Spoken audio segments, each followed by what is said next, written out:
สบายดีพี่น้องลูกหลานคนลาวคนไทยอยู่ไสก็แล้วแต่ยินดีต้อนรับทุกท่านเข้าสู่รายการเสียงภาษาลาว Voice of the Lao People Welcome to everyone bienvenue à toutes et à tous สวัสดีครับสบายดีห้องเพลงศาสตร์เลยเนาะศาสตร์ลาวตั้งแต่เดิมมาขึ้นชื่อลือซาอยู่ในอาเซียนศาสตร์ลาวผูกพันไมตรีความสามัคคีฮักข้อมกันหักศาสตร์หักประเทศเฮาหักเจ้าปกกิจกีษาภูมิหักความศาสนาแต่บูหันมาหักษาดินแดนบ่ให้สัตว์ใดมาล้วนหาวีลบกวนหยาดแย่งสิ่งเอาพายขึ้นเขามารู้วุ่นวายสู่จนตัวตายต้านทานศัตรูสวยเสือสู้และเนื้อเสื้อเผาฟื้นฟูกูเอาบานเท่าถูกกันขอบใจพี่น้องมื้อนี้ก็มีประเด็นอีกว่าประเทศลาวเฮาเดี๋ยวนี้50 ปีหลังจากพวกมันขึ้นกำอำนาจนี้พวกมันเฮ็ดให้ประเทศกลายเป็นประเทศเป็นรัฐมาเฟียไปแล้วเป็นโจรไปแล้วเอาโจรเอามาเฟียเอาแก๊งคอลเซ็นเตอร์มาพัวพันแกะบ่ออกเลยครอบครัวนายสอนไซครอบครัวนายทองลุนครอบครัวสมสวัสดิ์เล่งสาวัตรครอบครัวผู้มีบารมีทั้งหลายนั่นเกี่ยวพันกันอุ้ยปุ้ยเลยพี่น้องกับมาเฟียแห่งเอเชียบักเจ้าเวยนี่ก็เป็นมาเฟียแล้วลูกน้องของเจ้าเวยอีกเต็มบ้านเต็มเมืองหาเอาเมียคนลาวอยู่แถวนั้นลากคนลาวไปเมืองจีนฆ่ามนุษย์ขายอวัยวะกลายเป็นหลักเถื่อนอยู่เดี๋ยวนี้นะคันผู้ใดเว้าแตะต้องทวงหลักถึงพวกที่มีผลประโยชน์ก็หายตัวแม้แต่ตำรวจก็หายตัวเขาวุ่นวายกันเบิดทั้งบ้านทั้งเมืองเดี๋ยวนี้นะเขาว่ารัฐมาเฟียรัฐล้มเหลวแล้วครอบครัวอีเวียงทองครอบครัวสอนไซทั้งเอื้อยทั้งนอกเป็นโจรเบิดพี่น้องพวกนี้นะนายทองลุนก็เป็นโจรนายสมสวัสดิ์เลสวัสดิ์ก็เป็นโจรทุกคนที่มีอำนาจเป็นโจรกันเบิดเห็นบ่ล่ะมันสิแก้ได้จังไดอยู่ในสภาก็ได้ตั้งแต่ว่าเสนอให้แก้ดาวเด่นนางวาลีเวชพงศ์ก็ได้แต่เสนอไปก็ได้เสนอซื่อๆแล้วผู้ใดขึ้นมาแต่มีแต่มาอ่านรายงานผลงานบักเสลิมไซขึ้นมาก็มาอ่านผลงานบักซอนไซขึ้นมาก็มาอ่านผลงาน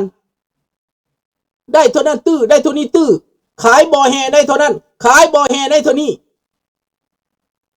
พวกบ่มีปัญญาพวกรายงานที่ว่าเรื่องเรานี่เห็นบ่เขามารายงานสภาอเมริกาเขามารายงานว่าเขาค้าขายได้เท่าใดบ่ได้เขาไม่ได้มาอ่านตัวเลขได้พี่น้องพวกมันนี่พากันมาอ่านตัวเลขในสภานะทั้งที่มันบ่ได้ขายมันเป็นเพียงแต่ผู้อนุมัติเห็นบ่ล่ะพวกจูนสบายดี4Pสบายดีสอนสบายดีเบิดทุกท่านนะพี่น้องเด้อเฮามาเบิ่งแล้วมันเป็นตาหัวเว้าตัวกันซื่อๆหลอกกันซื่อๆสภาตาหยางสภาโรงละครสภาแก้วกระแมนโจรปกครองบ้านโจรปกครองเมือง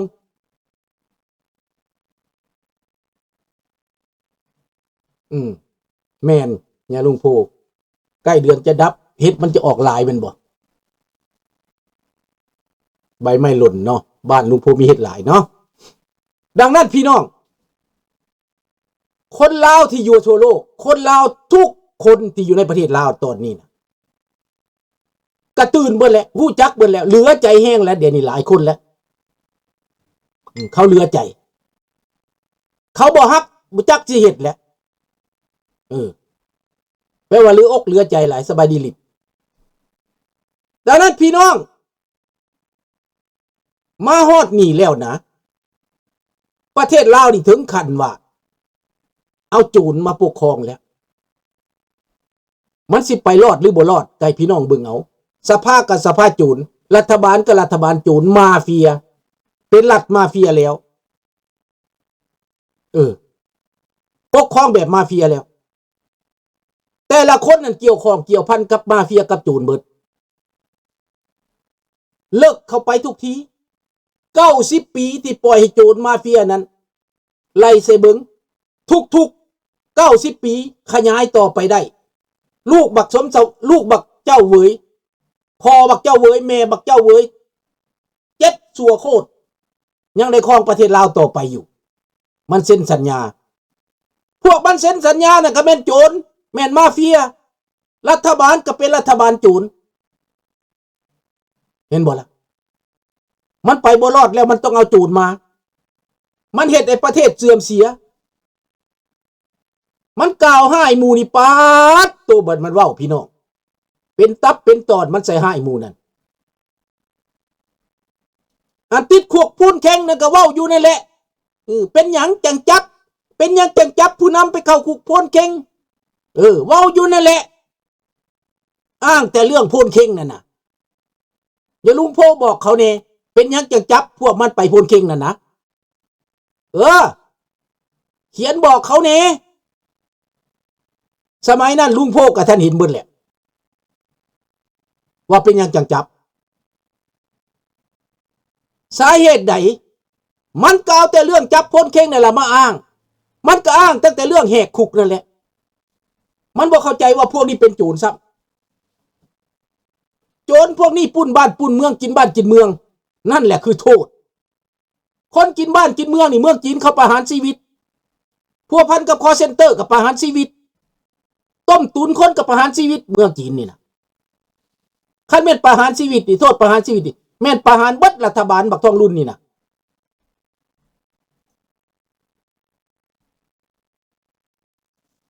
เห็นบ่ล่ะพี่น้อง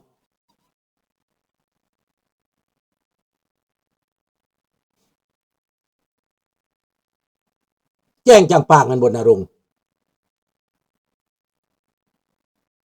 โจรครอบครัวศรีพันดอนนี่โจรแท้ๆโจรยังบ่แล้วได้แก้วอีกเป็นแก้วอีกได้เป็นใหญ่ในแผ่นดินมันแก้วบ่แม่นลาวแต่ว่าพวกหูหนวกตาบอดนั่นก็ยังฟังอยู่ยังเสืออยู่ยังภูมิใจอยู่ยังไปเป็นทหารยังไปเป็นหมาพานหับไส้เขาอยู่ยังสิมาปราบคนลาวพี่นะโอ้ยว่ามามันละเบื่อแห้งเทเด้สบายดีสมพรจังมันเป็นตาหน่ายเทเด้โลกนี่เลยโลกที่บ่เป็นธรรมเนาะโลกเอ้ยแม่นผู้ใดได้สร้างโลกนี้มาน่ะเสมอไปเอียงเทเด้สบายดีน้อยลาวจะกลายพันธุ์แล้วแม่นบ่แน่นอนแล้วเดี๋ยวนี้มันกลายพันธุ์แล้วเดี๋ยวนี้นะมันกลายเป็นพันคนเลวหมดแล้วกลายเป็นโจรหมดแล้วพวกมีอำนาจนั่นนะเหลือแต่ประชาชนที่อ้างว่างโจรปกครองบ้านปกครองเมืองมันเป็นรัฐมาเฟียแล้วแต่ถ้าคนลาวเฮายังบ่ฮู้จักความจริงนี่สิมื้อใดจังสิตื่นหนาแต่แท้บ่ฮึกแต่แท้บ่เนาะอันพวกอยู่ต่างประเทศนี่ก็ตื่นอยู่บ่เนาะพวกมาฮอดเมืองเจริญแล้วนี่นะตื่นอยู่บ่ฮู้อยู่บ่เข้าใจอยู่บ่ถามนี่นะทุเจ้าก็กินข้าวคือข้าพเจ้านี่ตัวบ่ได้กินหยังตัวเพราะว่าสิบ่เข้าใจ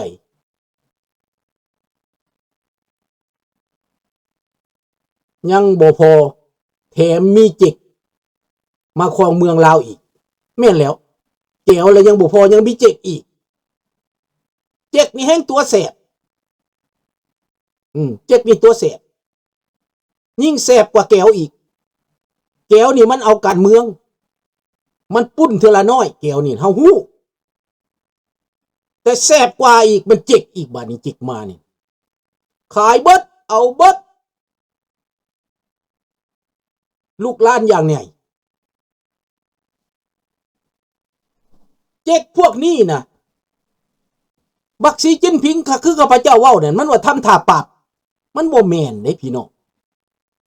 มันเป็นอันเดียวกันจะไปเบิ่งเขมรแม่มันส่งไปสร้างเงินขึ้นมาได้หลอกเงินต่างประเทศแล้วพวกหุ้นเส้นก็เอาเงินนั้นไปซื้ออาวุธน้ำจีนมากับเหตุสงครามกับไทยแม่นเจ๊กอยู่เบื้องหลังทั้งหมดนั่นแหละความอันนี้นะเกิดสงครามเจ๊กได้ขายอาวุธเจ๊กได้คุมอำนาจเห็นบ่ล่ะกินแล้วแม่เจ๊กคุมอำนาจทุกสิ่งทุกอย่างเจ๊กอย่าคุมหมดเดี๋ยวนี้นะสร้างโจรขึ้นมากกับแม่นเจ๊กข้าวเจ้าเวยเขาขายคิงโรมันให้วาแดงตกอยู่ในอิทธิพลของวาแดงควบคุมดำเนินการด้วยกองกำลังติดอาวุธเจ้าเวยไปทำที่ใหม่ที่ทะแขกก็นั่นแหละมันไปบ่รอดแล้วลาวแดงนั่นนะ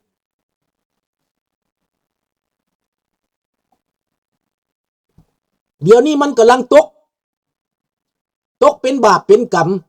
มรดกตกทอดบาปอันนี้เขาสร้างเวรสร้างกรรมสร้างหนี้สร้างศีลประเทศลาวตั้งแต่บ่มีหนี้1975ลาวบ่มีหนี้จักกี่บ่ได้ติดหนี้ผู้ใดแผ่นดินยังอุดมสมบูรณ์ป่าไม้เหลือ 70% เดี๋ยวนี้ป่าไม้เหลือ 17% 20หา17หา20%เท่านั้นป่าไม้ 50% พวกมันผ่านล่างผ่านเบิด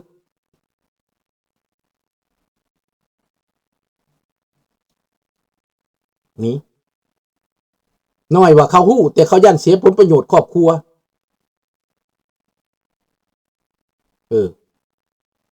ฮู้แต่ยันเสียผลประโยชน์ครอบครัวว่าซั่นกะสิแม่นเอาละกรรมเวรตามสนองเด้อพี่น้องเอ้ยคันเฮาได้คนเห็นแก่ตัวหลายนี่นะระวังเวรกรรมเด้อให้คิดเบิ่งเวรกรรมนี่มันนักหนาสาหัสได้ถ้ามันลงใส่แล้วนะอย่าสุน้ำตาตกเด้อเวลานี้ไทยกำลังจิ้มกล้องจีนลุงนี่คือปัญหาแม่นบอกกะสิแม่นหั่นแล้วของมันก็เข้าลึกคือกันได้คือลุงว่าเนี่ยมันเข้าลึกสบายดีอาหลิวมันเข้าลึกหมดแล้วมันกินหมดแหละเพราะว่าจีนพวกนี้มันเป็นจีนทุนใหญ่ได้เฮ็ดสงครามอยู่ในพม่าก็เป็นจีนพวกนี้ขายอาวุธก็เป็นจีนพวกนี้มันเฮ็ดสงครามในพม่าเพื่อรัฐบาลพม่าอ่อนแอลงบ่อยมีประชาธิปไตยเพื่อจะปุ้นยกปุ้นคำแก้วมหาโจรคำไต่4,000 ดอนพนักงานไปรษณีย์อยู่สวรรณเขตเลขประจำตัว5663หลักเงิน147,949 กีบเวียดนามมีดำรัสสั่งจับเลขที่300/385/59ลงวันที่20เดือน10 1948เดี๋ยวนี้ลูกหลานมันขายชาติขายแผ่นดินแม่นแต่เรื่องพระพลเข่งได้ลุงเรื่องว่าจับพวกสุพรรณวงศ์จับพวกพรรคปฏิวัติไปอยู่พลเข่งน่ะมันเว้านักเว้าหนามันตัวนักตัวหนาน่ะอยากให้เปิดเผยตัวนี้หน่อยลุงสาเหตุนั่นมันเป็นหยังมันเอาตัวนี้มาเป็นเหตุ